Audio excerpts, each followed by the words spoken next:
Everybody rocking with the Rock Dog.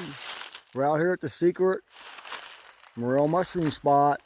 Look at this place, ain't this fantastic? You got everything mushrooms want.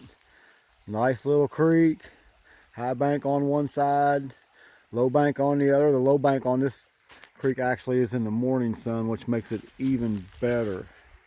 This is all built up new dirt. In the last 20 years to about that big tree right there, see the bank's worked its way out to here, it's going that way. This is all brand new dirt out in here. Got some beavers working these willows. These willows hold a lot of mushrooms in them too. Got all these sycamore tree leaves. Look at that. Look how nice that dirt looks down underneath there. It's ready. We'll know what's going to happen in 8 or 10 days around here, but we'll walk around and show you a few things about a place like this that makes this extra special. At any time in Missouri, the creek can get up and ruin the whole deal. And any time it can also just get to right here, and you'd still have that over there, that high spot left, which is a great spot too.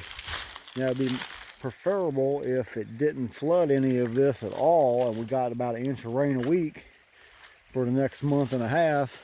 And nothing happened. But living around here for a long time, I know the odds of that happening are pretty low. But we always check these spots out right here if they don't get water on them first. See, that side over there is a little bit higher. They'll be over there if this floods, but if this don't flood, they'll come up over here a week or 10 days sooner. Let's take a walk around and look at this. See, there's almost no leaves on the ground.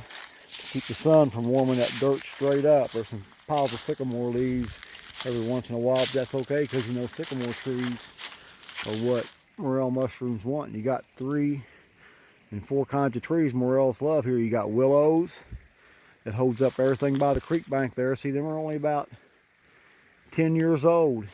And you got these 40, 50, 60-year-old sycamore trees and silver maples. You got about an 80-year-old cottonwood tree in there over there too. We'll walk up around and see if there's anything up there. I doubt it, but you never know. It'd be easy to spot out in a spot like this, see, because there's not a lot of buildup or leaves. This gets washed out quite often, but you see these ragweed stalks here. The ragweed will get 10, 12 foot tall in here during the summer. Sometimes that doesn't really impact the morels since they're a spring thing. Now see, you're getting up in here and you're getting to be a lot more litter from the silver maples and stuff, see, and it's a lot more fluffier. And it's not going to get the ground warmed up as much as it will right down there. So you'd expect to see them down there first, and they'd kind of come up on this spot here, but this spot may save you. This is your spot, and the creek don't get up enough to cover this, but it covers up that by the edge there. And then of course you're always going to find a few right over here where it goes from the floodplain to the side of the hill. And in a good year, a spot like that will just be covered with them, and they're pretty easy to see because you're just kind of walking down here at about eye level when you're looking over there, and you can see them really easy. These big giant rocks here will hold a lot of heat too. They're probably about 5 degrees warmer than it is outside, and the sun's not even shining today, so they do gain a little bit of extra heat that way. So a spot like that could have a bunch of nice little gray ones on it anytime now. There was about 4 or 5 great big giant sycamore trees with about half the roots exposed right up in there. That would make me a lot happier. But see, you got a silver maple there. You got some big cottonwoods over here. A little high spot here in case this floods. You got 3 or 4 chances in a spot like this for it to work out okay for you. If it don't flood, you got everything. If it floods a little bit, you got what's left on this side. And even if it floods a lot, it still won't get over the high bank over there unless the Mark Twain Lake gets up to about 625, which could happen.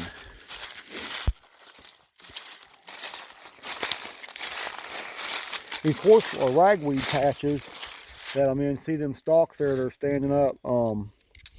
This isn't too bad. A lot of times when you get into a place that's just solid ragweed and they're like this, only a lot more, the mushrooms are there, but they're all just bent over so bad you got to dig every one of them out, and it's kind of time consuming if it's a good year. We still do it though. Once you find a good patch of mushrooms, it don't hurt to taste of them if they're bent. This is a fantastic spot right here. You'd be able to see them from here to that cottonwood tree if they were 4 or 5 inches tall.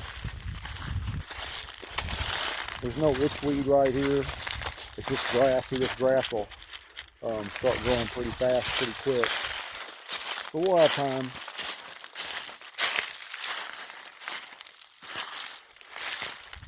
And some pretty darn nice cottonwood trees there. And some pretty nice sycamore trees and a silver maple there.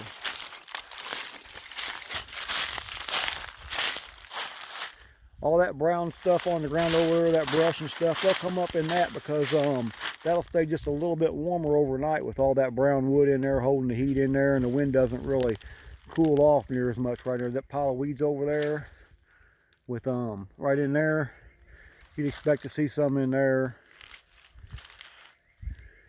I'd have to go look up by that double sycamore tree too, no matter what, because that's in a corner that catches sun all day long. And I know they're down here by that big sycamore tree there because I get them there every year. Not very many, but when you know 20 or 30 places you can stop to real fast, and one day on riding the gravel roads around here, and you go to places you've always found at least a handful most years, some of them places pay off big in a year's time, but you need a lot of places to be able to have continued success and daily success hunting mushrooms in northeast Missouri unless it's a good year.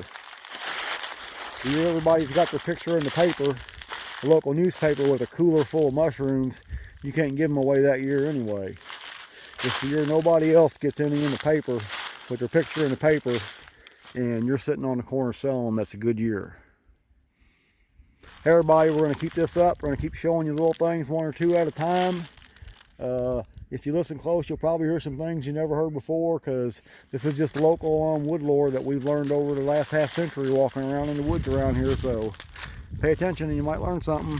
If you know anything we don't know, put it in the comments. You're just helping people out. Remember, you might as well pick mushrooms. They'll be gone in a week anyway. Thanks everybody. Rock Dog out.